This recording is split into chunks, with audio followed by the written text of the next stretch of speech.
So the talk that you're in is This Is Really Not the Droid You're Looking For. And I want to thank everybody for coming here and during the dinner hour. I'm Nick, and this is my co-presenter Sean. And we're gonna walk you through a fun journey today. I'm actually personally really excited about this talk. I know Sean is as well. And so we're going to jump in, a brief agenda, just to tell you where we're going to take you, what journey we're going to take you on this evening. We're going to go through some introductions, talk about a little bit of primer history. I personally feel it's really important, and it's very often presentations jump into deep technical concepts from the get-go. We're going to sort of build everybody up to the same level, and we dive into some of the technical pieces. And then we're going to talk about some research motivations. Before that, we'll talk about some mobile user interface do's and don'ts, some implications. We'll do a demo. We're going to have a live demo. We're going to talk, then Sean's going to jump into a deep dive on how our demo works. We're going to do a little different in this talk. We're actually going to show you the demo first before we do the deep dive. You'll see why. And then we'll do a second demo, which will be a lot of fun as well. And we'll conclude. So some introductions. I'm Nick Percoco. I'm the head of the Sputter Labs team at TrustWave. I started my InfoSec career in the 90s, mid-late 90s, and I was really just started out as a pen tester. This is my 5th DEF CON talk. I actually have one more this weekend with Paul Kerr, who's sitting in the audience over there tomorrow. I'm doing a mobile SSL talk called Getting Slizzard. I'm also the primary author of TrustWave's Global Security Report. And here's Sean. I'm just a back-end developer for the SSL team, so this is the first time I've done anything like this. Not quite as experienced. I hope you enjoyed anyway. So what is this talk all about? So this is part 2 from a talk that I was part of last year. Did anybody see that talk last year? Okay, so a handful of folks. So that really focused on, it was a kernel level rootkit. So the whole idea was, what are the implications of a rootkit getting on a mobile device? And so we explored that and really raised awareness about the risk and implications of rootkits on mobile devices, what they're capable of. But we didn't really touch on anything in userland at all. This year, and so after the talk last year, I was thinking I really would like to do another Android talk, and what are some things we can do, and we'll talk a bit about how we actually came to start doing this research. But basically, this year we focused 100% in userland. We just wanted to focus on the user interface, 100%. The whole idea is of what tricks we can play using available APIs. Nothing out of the ordinary. All the APIs that are available in the Android SDK. And then really, what did Google allow developers to do? What are some sort of, what bad things can we do with the APIs? And in the process, we discovered basically a layer 7 ODE in the process. And so we're going to talk about what that is. So just to jump into a primer, we're not going to spend a lot of time here. I'm sure everybody knows what the Android OS is. How many people here have Android devices? Okay, that's going to be fun. So basically, everybody knows, it's the most majority of you raise your hands. So we're not going to spend a lot of time here, but it's a software stack. It's developed for mobile devices, and really, the kernel is Linux, and it's basically all we need to talk about here. And how has it evolved? Well, they release probably a new OS version a little more than once a year, and a few years ago is when it really started to get good with 2.1, the Donut Eclair, and they introduced the slide from right animation that lets them make it seem like you're in the same task even if you're opening different apps, and so that's pretty cool. And then Froyo came out. That one got pretty popular. It was fast and had Flash, which everybody knows is great.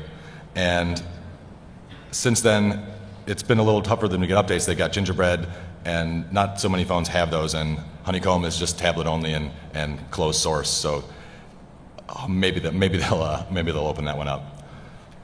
Yeah, and so one thing to note here, just to keep in mind, that we're talking to some other slides. So the percentages we have there is something that Sean, you pulled from stats from on the. It's from Google, the Google stats, and it's a couple weeks out of date, so it might be percentage points off now, but.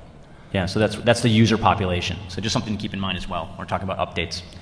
So Google actually develops Android closed inside Google. They don't let you look at the code as they develop it. They don't let you submit patches, and then when they release the new version, then they publish a source sometimes. And there's usually when they do open it, there's a delay anyway, and they give you the stock Android only on a few devices, and usually there's a HTC Sense or other OEM customizations that take a while for them to update, and that's why people aren't getting up on Gingerbread, because it's been taking them a while to update that stuff for the newer versions. And they're trying to fix that and work with the carriers to get them to update, but the carriers say they have really no incentive to try that. So we'll see if the updates get better, and they need to, because people come up with security updates that need to get pushed out. Right. So, what is the Android market? So I'll just take a little bit of this, and basically, it's a place where you buy apps. Everybody here in this room, has an Android phone or Android mobile device, tablet or whatever they have. And that's where you get your apps from. Yeah, and unlike some other app stores that check your apps and have to approve them to get in, which can take some time, the Android market does not approve any apps, and when you submit it, they're available immediately, and they don't check that you're not doing anything malicious before they send it out. They can, if they discover that you are, they can take it out of the market and they can remotely delete it from phones, but it's a less proactive approach to protecting the users. One thing that I guess to think about in comparison to Android versus the iOS, Apple devices. I was recently asked, if you were going to have to attack either of those devices, what method would you use? And just sort of interview conversation. And I basically said if I wanted to attack Android users, I would use the marketplace. I would use the Android market. If I wanted to attack iOS users, I'd use a jailbreak vulnerability to go after that user base. And so that's a very different model there as well from an attack vector standpoint. So when you're developing for Android, there are just a few basic building blocks that you really want to use to put your stuff together. The most basic unit of an Android app is the activity. That's just a screen that sits in front of the user. All the UI that you build is in an activity, and you can bundle up some data in an intent and publish that intent that other apps can register that they care about that intent, or that type of intent. And so, for example, if you open up your email client and you click a link, that link is put into an intent by the email client that the Android system sees. Oh, well, I know the app that uses that link, so you open directly in the browser instead of requiring the email client to implement their own WebKit view or something. So that's how they implement their goal of having task-based UI with using different apps. And then if you want to run anything in the background, you have these services. So the app themselves, once you hit the home button or something and you leave your app, it's not continuing to run unless it registers as a service, which doesn't have any UI in it, obviously, but can perform tasks and network I/O and play sounds, I think. But when you want to get the user's attention from the background, your service can receive some information from the network and pop up a notification. That shows up in the top bar, and those are pretty easy to deal with, and that's really the primary way that developers should be getting a user's attention when they're not in focus. So when you're making an app, you want to be simple, consistent, and get the user's attention because you want them to use your app. You open up your app to do one thing at a time, and really one thing only. So each screen should be focused on one purpose and just do one thing, and it should be obvious what you're doing. Sometimes you're going to be reading a tweet or making a phone call or looking at sports scores. They also be consistent. You don't want to have to re-implement everyone else's functionality in your own app, because then it wouldn't work the same and it wouldn't look the same. So you use other apps to perform the stuff that people are going to be doing in yours, and they'll get back to you with the back button, and if you send them away, then they're going to remember that and come back. So you can see on those images there, that's a little task. I took a picture and wanted to tweet it, and so that's how you do. You select the share, and it lists off all the apps that can receive a picture and act on it, and you choose Twitter, and then you can go tweet the image. Yeah, and the consistency piece is also extremely important from a security standpoint, because your users, you want them to expect certain activity that are going on in their applications, and so there could be security implications of that, and we're going to show you some of those. Those images, by the way, that was me tweeting an image of my iPad getting a kernel panic, so that's fun. Google tells all the developers not to override the behavior of the back button. They want the back button to behave consistently across everything. So when you send an intent, or when someone sends an intent to you, and the user expects to hit the back button and go back to the place they came from for this task-based model. But in some of Google's own apps, they don't really do that very well. This example here is the Google Voice text messaging app. I received a text message from a friend of mine, responded to it, and left the app, and then got another one, and another one. We were having a text conversation. And then later I wanted to go back and text someone else, so I opened up the Google Voice app, and it brought me back into this conversation.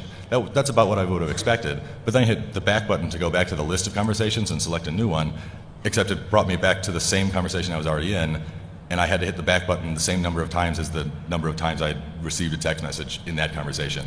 And they probably should fix that. So what's important in getting a user's attention is to use a notification and don't just jump in front of them. You know, that's not really what you want to do. That's not what the user wants to see, and you just really shouldn't do that. But of course, that's just a best practice, and you don't have to follow best practices on Android.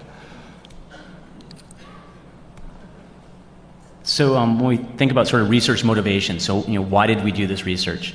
This was initially a side effect of some other research that Paul Kerr and I were doing for the Gideon Slizzard talk. We noticed a quirk in one of the apps we were starting to work with, and then we started talking to Sean about it.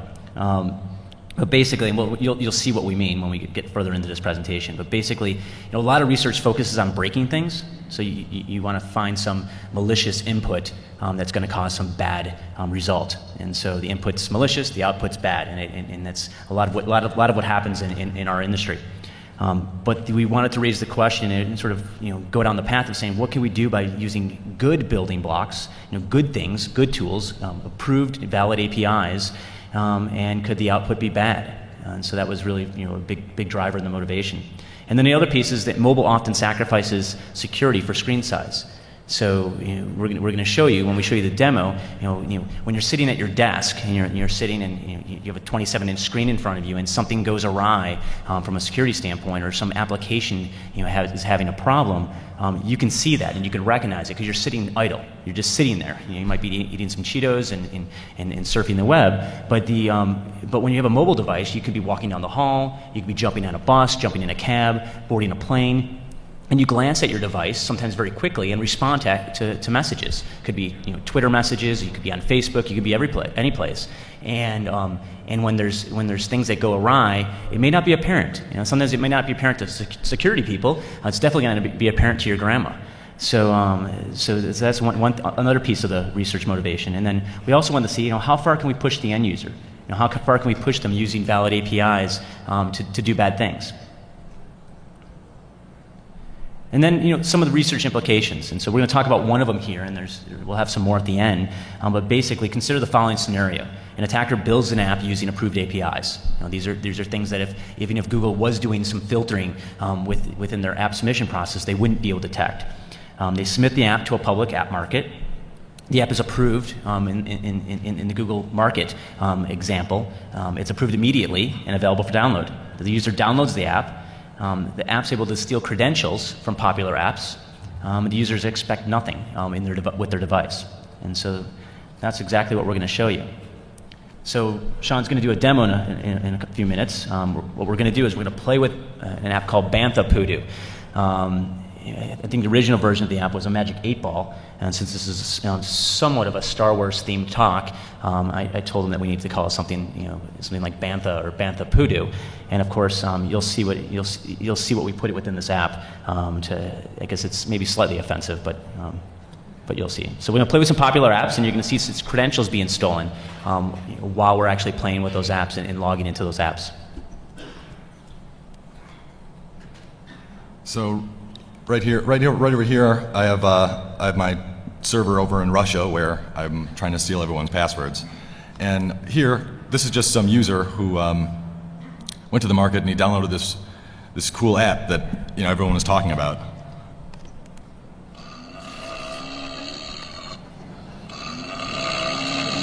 And so you get a kick out of it, and that's a lot of fun. And then you're bored, but you're bored and you have to get out of there. So, all right, I'm gonna go log into Facebook now. And all right, so Facebook is telling me I have to log in. That's fine.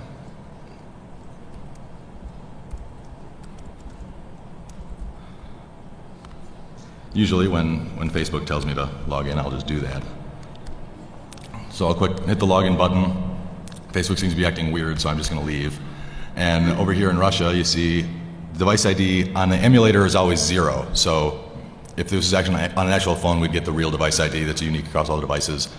And then I know that somebody logged into Facebook, and here's the username, and here's the password I typed in. I guess you're going to have to trust me that that's the one I typed in, because they kind of blocked that.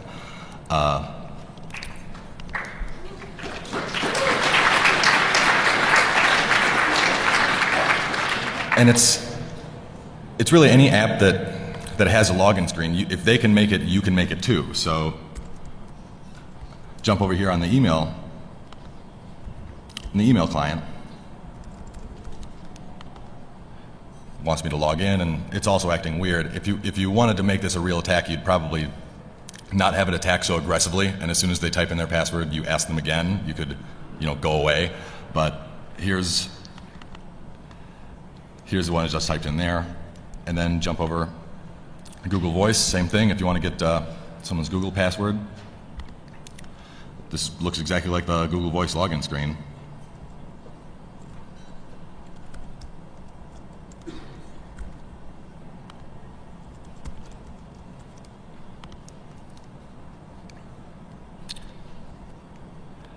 And there is that.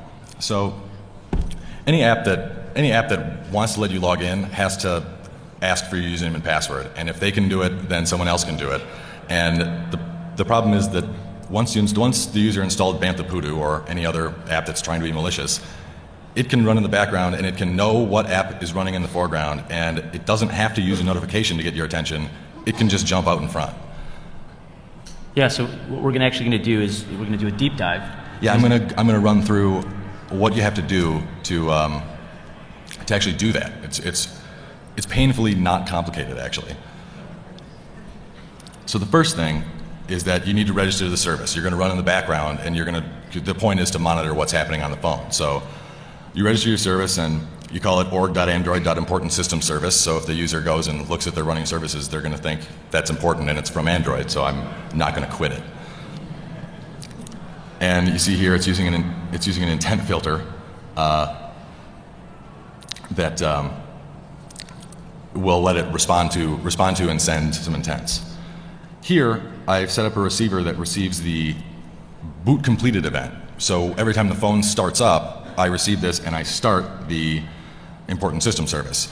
And that way I showed you that I opened up Banthapudoo and played with it, but you don't have to open it. If you install it and then you go away and your phone restarts or whatever, and your Banthapudoo is just sitting in the background, you don't have to actually use it, but it starts up, it's running, and you don't ever need to know. You don't even ever need to know that I'm attacking you. So, and then you decide which apps you want to attack, and you just have to look at them and figure out how they built their screen. You take screenshots, you cut their images out. You can, in the case of Facebook, I decompiled their APK and took their assets. Sorry, and then just set up a map of the package name to the activity, the package name of the app to the activity that you're using to attack it with. Yeah, I mean, and this could be any application. So I mean, we just chose these four for this proof of concept. But this could be an online banking application. This could be a VPN credentials. It could be any type of application you want. And it doesn't necessarily just have to be credentials. It could be a data input field in a specific app that you know is always there or always there on startup, and you could ask the user to enter their information that you want to gather from them. So then, in your service, you set up a timer that's going to run, every so often. This one's running every 2 seconds. It doesn't have to be that aggressive, but it's not an expensive task to check this out. So you ask the system service to get the actual Android system service to give you the activity service, and that's going to let you monitor what activities are currently being run. And so you loop over all the running activities, and here, importantly, you find the you find the one that has importance foreground. That means it's running in front, and that's what the user is currently looking at. So as soon as you find that one, I build a new intent, and I put the I tell the intent that it's going to be an activity new task. So it knows it's going to pop up a new screen in a different application in a new task. So it's not going to be in the same stack as their actual task. What that'll do for me is that if they hit home and leave and then go back to the app through the app switcher, if I didn't do the new task here, they would come back in and they'd come back to my app, and that would be the one in the foreground. But if I do the new task, they'll do that and they'll go back to their app where they were before, where I can attack them again, but I won't be the one in front. And then I just start that activity. I mean, one thing we didn't show in the demo, which would mostly be apparent in many users, you typically don't log in to your, say, Facebook app for the first time. So in the real world scenario, the person would actually launch Facebook, see their timeline on the screen. For a fraction of a second. For a fraction of a second, and the login screen would pop up. And but what he's saying is that what you saw in the demo, I opened up Facebook, hit login, and it went away, and there was another login screen, and then another login screen on top of it. Normally, you're authenticated to Facebook, so there wouldn't be a stack of login screen waiting for you. Anyhow, so you have to, when you're building these views, some of them leave the bar on at the top, some of them get rid of it, some of them customize the color, some of them just use their own image. So you just have to mimic that, and you just ask Android the same way they do when they legitimately make their app. You say, I want to use a custom title bar, or I don't want there to be a title bar at all. And if you're using a custom one, you pick which custom one that you build. You use this one, and it's activity specific. So each one of my attacking screens looks like it wants to, just like any other activity can. And this one is crucial. You override the back button so that when they come to your login screen and they hit back, not only do we want to go back to the app they were in before, which would be the default behavior of the back button, we want to get rid of this task. So this move task to back is kind of like a quit. It throws the task you were in, the new task we created with our intent, to the back of the activity stack. It changes behavior pretty starkly, and it's something that Google may actually want to do in their Google Voice app. So once we have the credentials, we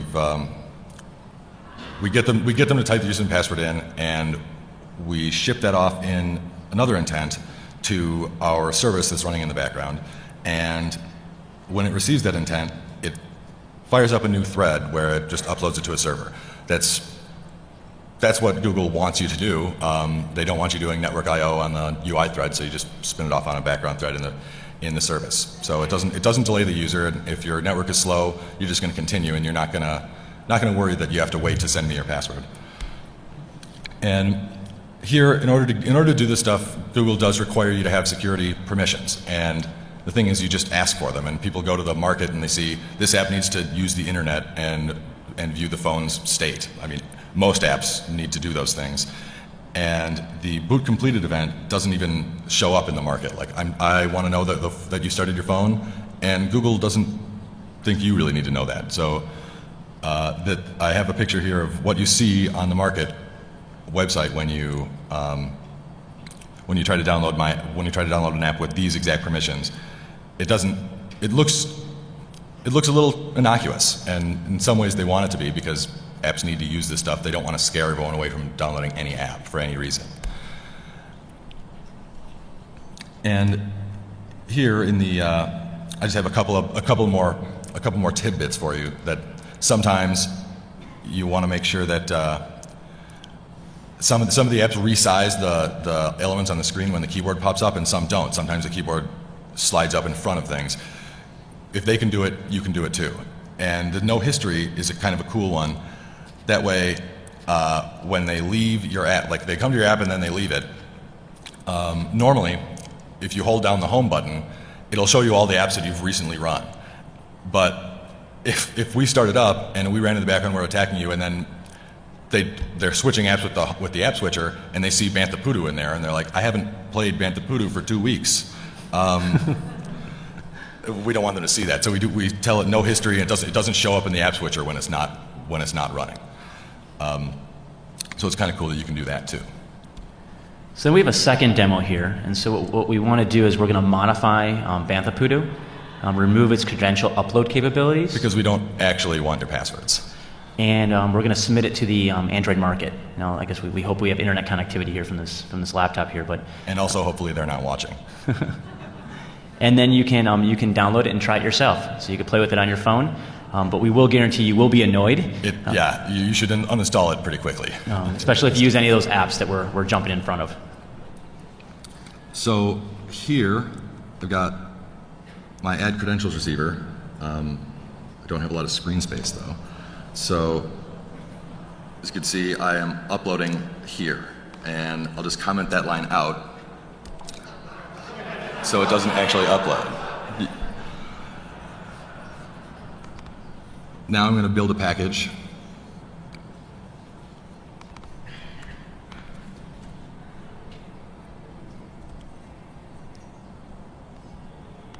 And export it.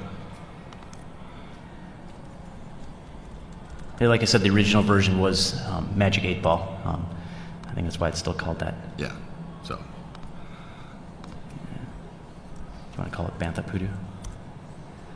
Yes, I do.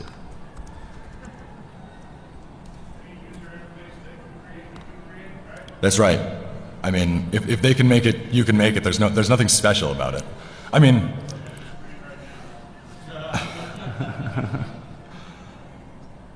Well, anyhow.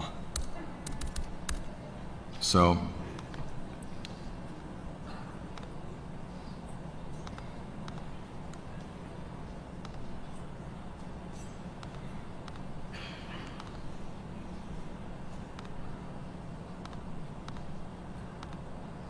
This is the one we just packaged today, 9:27 p.m. Central Time. So, if all goes well, everybody in this audience can actually go and download this app. Oh, somebody took my name.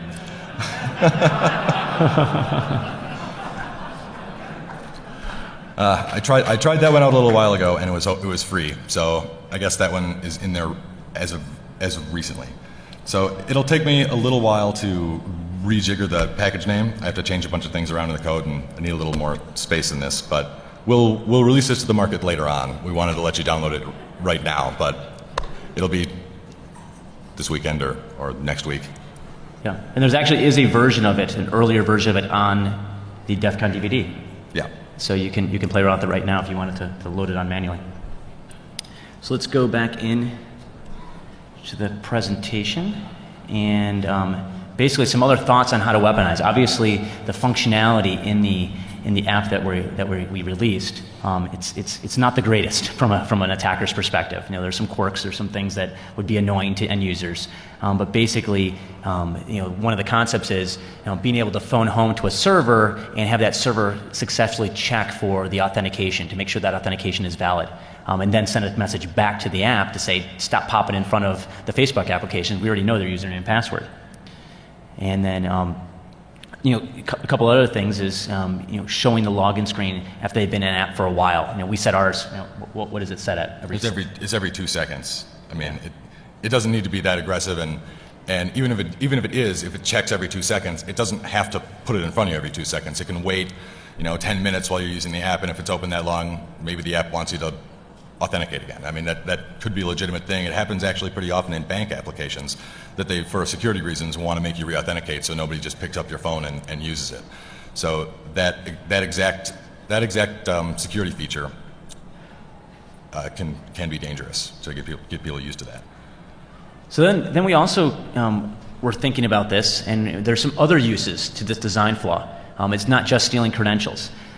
So unfortunately, this may be coming to your phone very soon. App-targeted pop-up ads. So basically what that means is that if you're in one app and you download an app that has this features and functionality in it, they can decide that, hey, you're in Facebook, I'm going to throw ads in front of you while you're in your phone and you're using those applications. The other idea is hijacking competitors' apps. So someone wants to make a new social network or a new app, and they don't want Facebook to work quite as well for you, for example. So every time you open up Facebook, some crap pops in front of you and then goes away after 3 seconds, or doesn't, and it just gets really annoying because you can just screw with other people's apps, and there's nothing they can really do to stop you from doing it. Another thing you can do is say you're an Angry Birds competitor.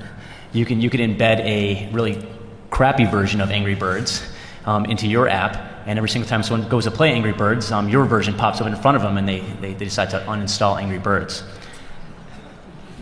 And then there's other ways that you probably can think of that you can be a jerk. So some conclusions here that we can talk through. Really, approved APIs can be used to create malicious apps, and that's basically what we did here. This is specifically a design flaw where these APIs are not restricted and in this type of use. And Google really has to change that, because not restricting developers from doing whatever they want to is a disaster waiting to happen. That iOS doesn't suffer from this because you can't monitor what app is running, and you can't put something in front of the user without their direct intervention. And they have different animations for switching between different apps versus switching between views in the same app. Those are the three key differences that allow this. And it's not just this that's the problem. It's the fact that that developers can do whatever they want on the platform. Yeah, so that's our talk. I guess we have a little bit of time. Does anybody have any questions?